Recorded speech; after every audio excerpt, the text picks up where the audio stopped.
Hello everyone, welcome to our channel लो Asmita. Last video में मैं अपना स्टार्ट कर चुके थे हम एक्सेप्टेंस, और ये मैंने यहाँ ख़त्म किया था। इस पॉइंट पे हमने अपना लास्ट लेक्चर जो है वो ख़त्म किया था। Acceptance must be communicated by an authorised person, ठीक है।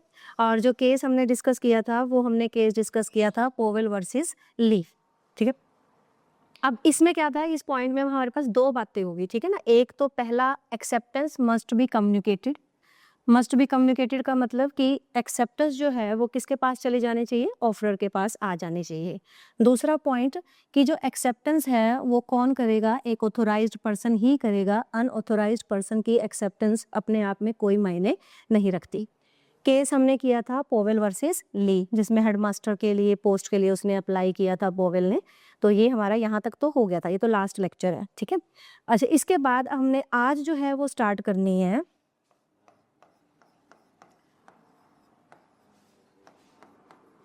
डज साइलेंस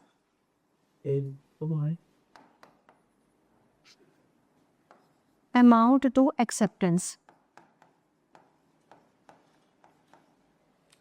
क्वेश्चन हमारा क्या है कि क्या साइलेंस एक्सेप्टेंस मानी जाएगी। किसकी साइलेंस? ओफरी की। यानी अगर ओफरी कुछ नहीं बोलता, एकदम साइलेंट रहता है, तो क्या उसकी साइलेंस को एक्सेप्टेंस काउंट किया जा सकता है? तो answer is no. mere silence is not acceptance.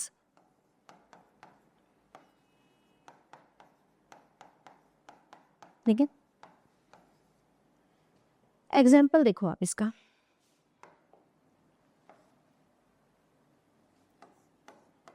ए ने बी को एक लेटर लिखा कि मैं अपनी वॉच 30,000 रुपीज में बेचूंगा। बी को जैसे ये लेटर मिला, बी said नथिंग, कुछ नहीं कहा। डज नथिंग, कुछ नहीं किया। रिमेन साइलेंट, बिल्कुल चुप रहा। अब इस केस से हमें क्या पता चलता है, इस केस में हमें ये पता चला कि जो बी ओफरी था वो टोटली क्या रहा, साइलेंट रहा। उसने ना कुछ बोला ना उसने कुछ किया, और वो बल्कि बिल्कुल क्या रहा, एकदम चुप रहा। एकदम चुप होने का मतलब है कि यहाँ पर जो बी था उसकी जो साइलेंस थी वो कौन सी साइलेंस थी, मियर साइलेंस थी। तो जो मियर साइलेंस है, इसका मतलब मियर साइलेंस जो है वो कभी भी एक्सेप्टेंस जो है वो नहीं बन सकती। तो जनरल रूल क्या है कि मियर silence can never become the acceptance. Acceptance वो जो है वो कभी बन ही नहीं सकती। अगर मैं अब एक दूसरा एग्जाम्पल लूँ, मान लीजिए मैंने एक दूसरा एग्जाम्पल जो है वो यहाँ पर लिया। एक दूसरा एग्जाम्पल जो है वो हम ले सकते हैं, लैंडलॉर्ड और टीनेट का एग्जाम्पल उठाते हैं। एक लैंडलॉर्ड ने टेनेंट को बोला कि नेक्स्ट मंथ मैं आपसे 15,000 रुपीज़ चार्ज करूँगा इंस्टेड ऑफ 10,000 रुपीज़। यानी पहले उसका रेंट कितना था, 10,000 रुपये था। पर लैंडलॉर्ड ने क्या कहा कि मैं आपसे अगले महीने कितने हज़ार रुपया लूँगा, 15,000 रुपये जो है वो मैं आपसे लूँगा, ठीक है। अगर आपको टेनेंसी कंटिन्यू करनी है, अगर आपको मेरा मकान चाहिए, तो आपको 15,000 रुपये पे करने पड़ेंगे। अब टेनेंट ने क्या किया, टेनेंट रिमेन्ड साइलेंट। टेनेंट उस वक्त चुप रहा, उसने लैंडलॉर्ड को कुछ नहीं कहा, पर वो क्या करता रहा, वो मतलब चलता रहा, टेनेंसी के साथ वो चलता रहा, ठीक है। जब ड्यू डेट आई, तो जो उसकी ड्यू डेट थी वो 15 अप्रैल थी रेंट देने की। जब ड्यू डेट आई तो टेनेंट ने चुपचाप 15,000 रुपये जो है वो किसको दे दिए, लैंडलॉर्ड को दे दिए। अब यहाँ पर है कि टेनेंट चुप रहा। चुप रहा का मतलब है कि टेनेंट साइलेंस तो था, टेनेंट की साइलेंस तो थी, पर टेनेंट की जो साइलेंस थी वो मेयर साइलेंस नहीं थी। यानी केवल साइलेंस नहीं थी, बल्कि उसकी साइलेंस के साथ एक क्या छुपा हुआ था, उसका कंडक्ट भी छुपा हुआ था।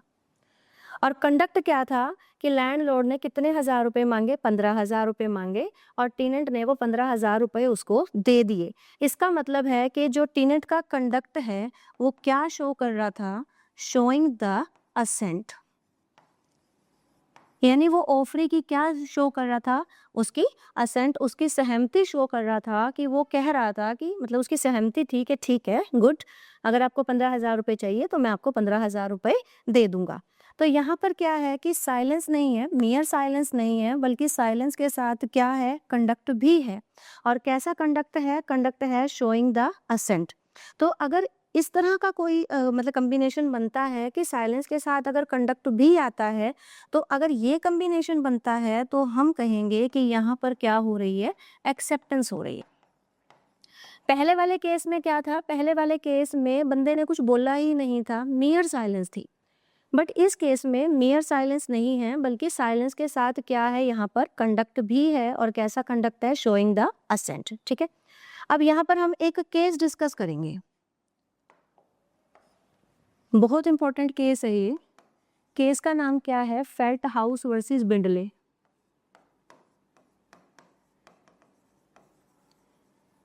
इसमें क्या था, फेल्ट हाउस जो है वो अंकल थे और बिंडले उनका नेफ्यू था, भतीजा था। अंकल ने क्या कहा, if I don't hear no words about the horse from you,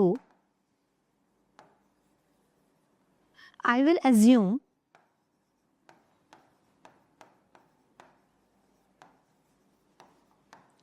you have accepted my offer.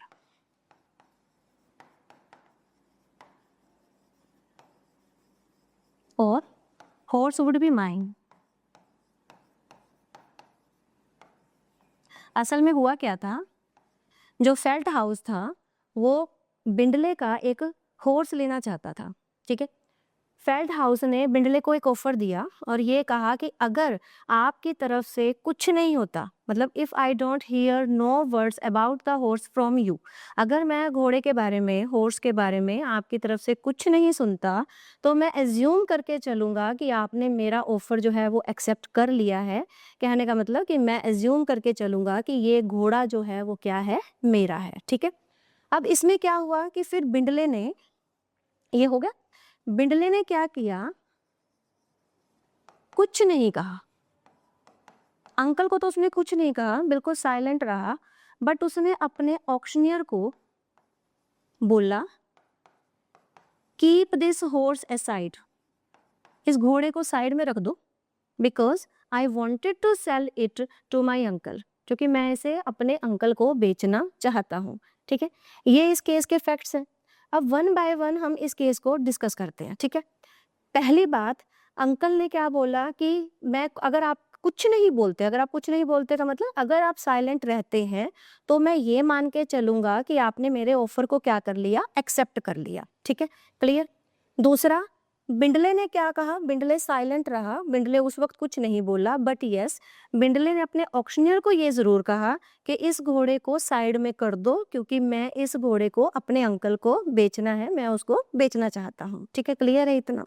अब हमें क्या करना है, यहाँ पर लो पॉइंट डिस्कस करने हैं। पहली बात, आप एक बात बताइए कि क्या यहाँ पर बिंडले की जो साइलेंस थी, क्या मियर साइलेंस थी?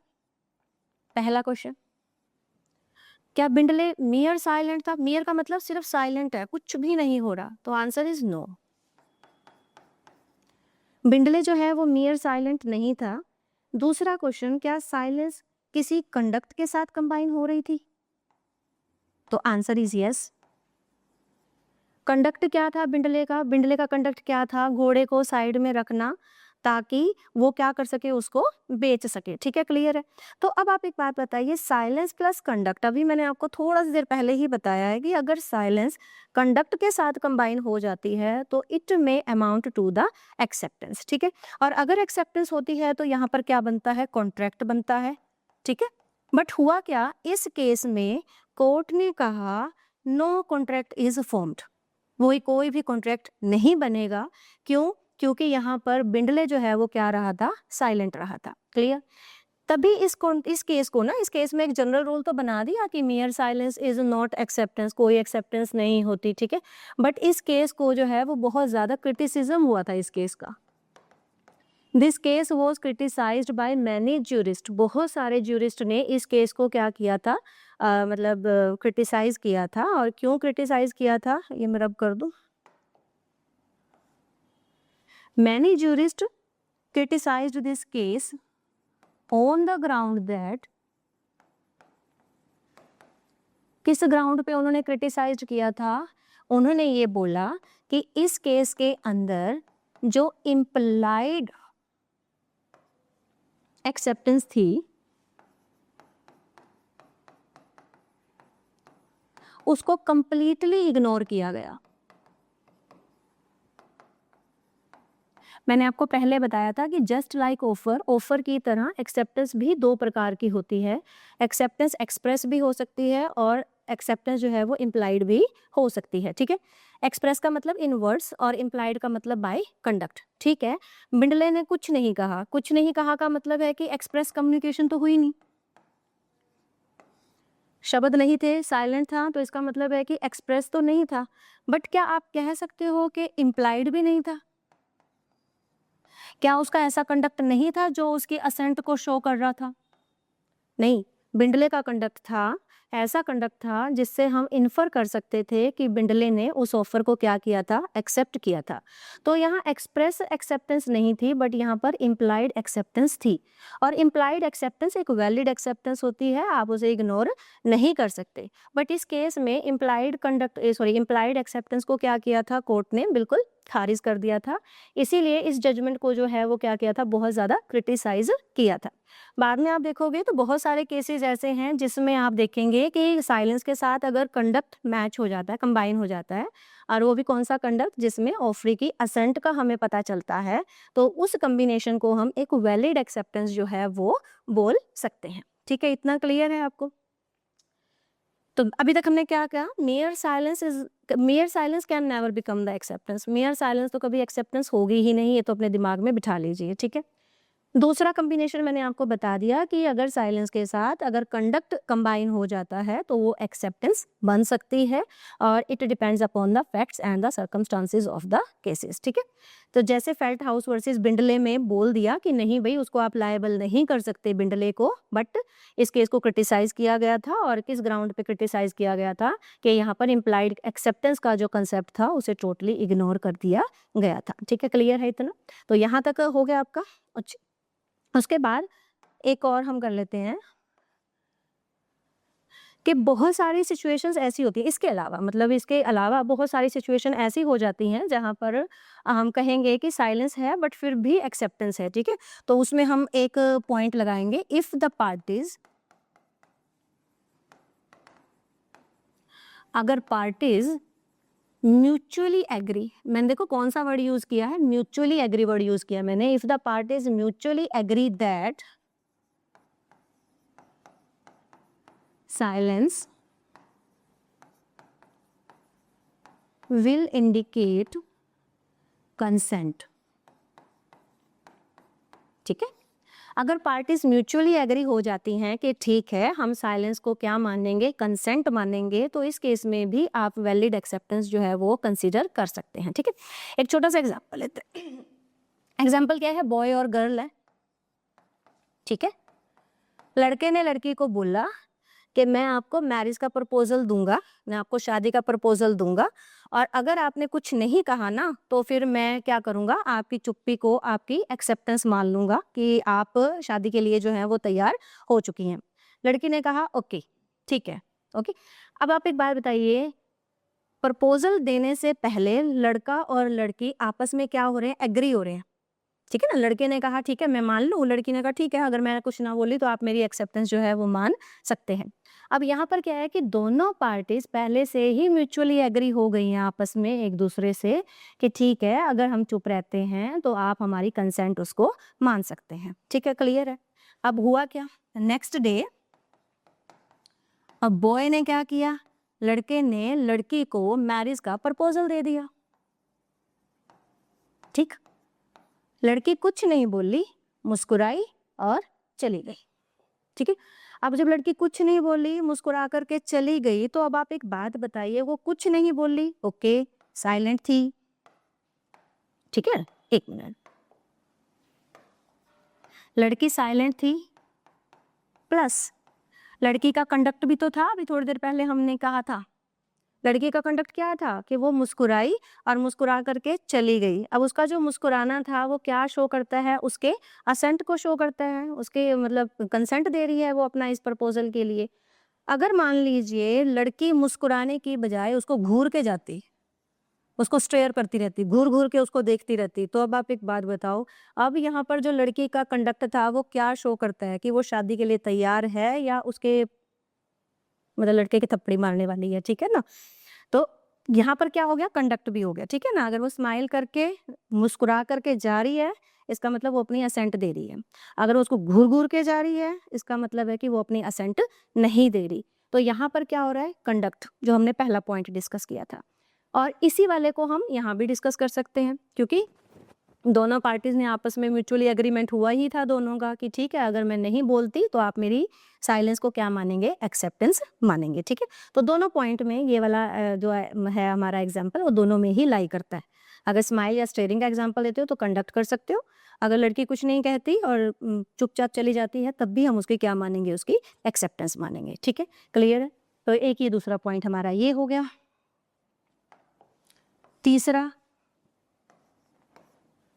तीसरे में आप क्या करोगे कि अगर मान लीजिए साइलेंस तो है,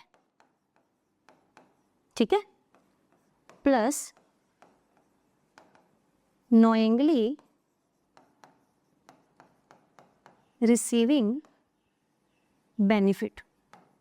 अगर कोई पर्सन नोइंगली बेनिफिट को रिसीव कर रहा है तो उसमें भी हम क्या मानेंगे, उसकी एक्सेप्टेंस मानेंगे।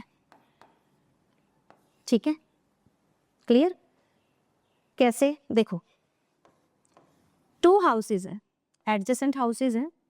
मान लीजिए ये किसका घर है, मेरे पड़ोसी का, और ये मान लीजिए किसका घर है, ये मेरा घर है। ठीक है, अब डिलीवरी बॉय आया, हमने कुछ खाने पीने का सामान मंगवाया, मान लीजिए पिज़्ज़ा मंगवाया या कुछ भी हमने मंगवाया। अब क्या करना था कि उसने मेरे घर में देना था, 1352 में देना था, बट वो लड़का गलती से क्या करा, 1351 में दे करके चला गया। अब इनको पता था कि यहाँ से गुड्स आए हैं, ठीक है, इन्होंने क्या किया, बड़े मज़े से जो है वो सारे का सारा आइटम जितना भी था वो खा लिया, उसे कंज्यूम कर लिया। ये जानते हुए भी, देखो यहाँ कौन सा वर्ड है, नोइंगली। नोइंगली का मतलब जानते हुए, ये जानते हुए भी कि ये जो आया है आइटम खाने पीने का, ये 1352 का आया है, ना कि हमारा आया है, उसके बावजूद भी उसने बेनिफिट क्या कर लिया, रिसीव कर लिया। अब जैसे ही उसने बेनिफिट रिसीव किया, इसका मतलब है कि कहा कुछ नहीं, ना पड़ोसी को ये कहा कि तुम्हारा कुछ आया हुआ है, कुछ नहीं, चुपचाप उस सारे आइटम्स को उन्होंने क्या कर लिया, कंज्यूम कर लिया। ठीक है, उसका बेनिफिट उठा लिया। अब दोनों कंबाइन हो गए, चुप रहा, कुछ नहीं कहा, नोइंगली बेनिफिट भी रिसीव कर लिया। तो इस कॉम्बिनेशन को हम क्या कहेंगे कि यहाँ पर इस बंदे की एक्सेप्टेंस जो है वो क्या है, वैलिड एक्सेप्टेंस है। और अगर वैलिड एक्सेप्टेंस है तो ऑफ कोर्स 1352 जो है वो उसके पैसे नहीं भरेगा, जो उसने खाया पिया है उसके पैसे अब कौन भरेगा, 1351 भरेगा। ठीक है, क्लियर है इतना। एक और हम इसके केस लो साथ में आप इसके कर सकते हैं, एक केस करा देती हूँ मैं आपको, डे वर्सेस कैटन का केस कर लेते हैं इसमें,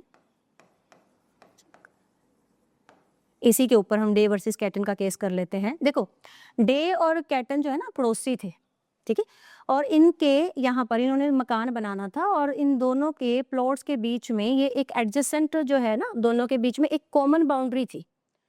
अब डे ने क्या किया, इस कॉमन बाउंड्री के ऊपर वॉल बनाने स्टार्ट कर दी। ठीक है, अब ये जो कैटन है ना, ये चुपचाप इस दीवार को बनते हुए देख रहा है और उसे पता भी है कि ये दीवार जो है उसका इस्तेमाल मैं भी करूंगा, क्योंकि ऑफ कोर्स कॉमन वॉल है तो डे भी इस्तेमाल करेगा और कैटन भी इस्तेमाल करेगा। कैटन जो है स्टूड साइलेंट, चुपचाप खड़ा है, अच्छा खासा देख रहा है कि दीवार बन रही है। जब दीवार बन गई तो उसने पता है उसको कि भी हाँ भी मैं भी उसका बेनिफिट उठाऊंगा। अब अगर मान लीजिए डे बाद में इस पूरी दीवार की कोस्ट का क्या करता है, हाफ करता है, कि ठीक है डे हाफ देगा और कैटन भी हाफ देगा, और अगर कैटन कहता है कि नो मैं नहीं दूंगा, ठीक है, वो कहते हैं मैं नहीं दूंगा, क्यों? क्योंकि मैंने आपके ऑफर को एक्सेप्ट किया ही नहीं। तो लॉ क्या कहता है, नहीं, you have accepted the offer, आप ऑफर एक्सेप्ट कर चुके हो। क्यों? क्योंकि आप केवल साइलेंट नहीं हो, आप नोइंगली इस ऑफर के बेनिफिट को क्या कर रहे हो, यूज भी कर रहे हो, मतलब इस बेनिफिट का आप कर रहे हो, आप इसको बेनिफिट आप ले रहे हो। तो आप ये नहीं कह सकते कि मैं मियर साइलेंस था मेरी, क्योंकि यहाँ पर साइलेंस किसके साथ मैच हो गई, साइलेंस जो है वो नोइंगली रिसीविंग द बेनिफिट के साथ भी मैच हो गई, ठीक है। तो इस कॉम्बिनेशन को भी हम क्या कहेंगे कि हाँ जी यहाँ पर वैलिड एक्सेप्टेंस है, ठीक है। तो अब देखो मैं 3-4 लाइनें अब लिख रही हूँ यहाँ पर, ठीक है। Law does not cast a duty upon the person to whom the proposal is made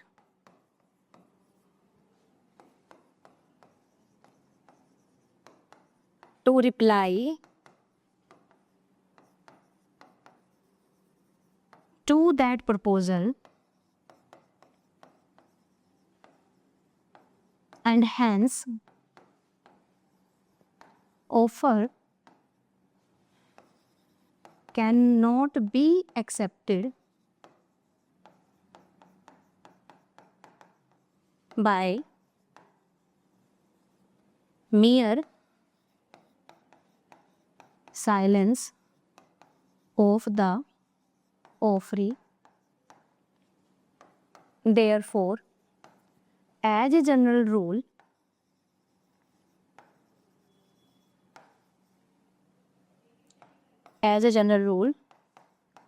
acceptance can't be inferred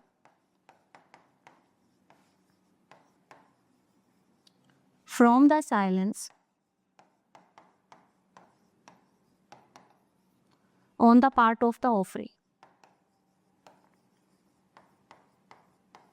देखो अभी आप ये बोलोगे कि इतना सारा कुछ तो एग्जाम्पल केस लॉज और मैम ने दे तो दिया, अब इसकी क्या जरूरत थी, है ना। अब आप यही तो बोलोगे कि अब यही तो सब कुछ मैंने आपको बताया, फिर भी आपने ये इतना बड़ा यहाँ पर क्यों लिख दिया। देखो इसके पीछे लॉजिक ये है कि अभी हम सिर्फ कंसेप्ट समझ रहे हैं, मैं सिर्फ आपको कंसेप्ट बता रही हूँ कि हाँ हम कैसे लॉ को स्टडी करते हैं, केस को कैसे स्टडी करते हैं।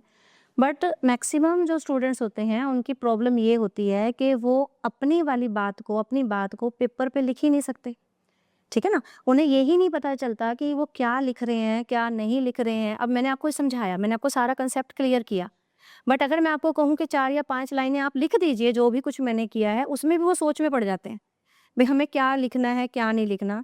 तो आपको अपनी ड्राफ्टिंग भी ठीक करनी पड़ेगी, यानी जो आपने समझा इतना कैपेबल आप होने चाहिए कि आप उसे अपने एग्जाम में अच्छे से लिख के भी आ सकें। तो इसकी भी प्रैक्टिस कीजिए, आप लिखने की भी प्रैक्टिस कीजिए कि जो कुछ भी आप समझते हैं आप उसको लिखने की कोशिश भी कीजिए, ठीक है। तो आज का तो इतना ही हम करेंगे, ठीक है। जब नेक्स्ट वीडियो में हम क्या करेंगे, नेक्स्ट वीडियो में मैं टॉपिक जो डिस्कस करूंगी ना वो मैं डिस्कस करूंगी कम्युनिकेशन, और ये कॉन्ट्रैक्ट एक्ट का बहुत ही इंपॉर्टेंट टॉपिक है। इसमें हम एक ट्रायो डिस्कस करेंगे, 3 सेक्शंस का हम कॉम्बिनेशन करेंगे, सेक्शन 3, 4 एंड 5, 3, 4, 5 3 सेक्शंस हम इकट्ठे डिस्कस करेंगे, और ये सारा का सारा जो है वो किस में होगा, कम्युनिकेशन के ऊपर ये वाला टॉपिक हमारा होगा, ठीक है। क्लियर है इतना। चलिए फिर नेक्स्ट लेक्चर में हम मिलते हैं इसके साथ, और इतने आप ये रिवाइज करके रखेंगे। Thank you.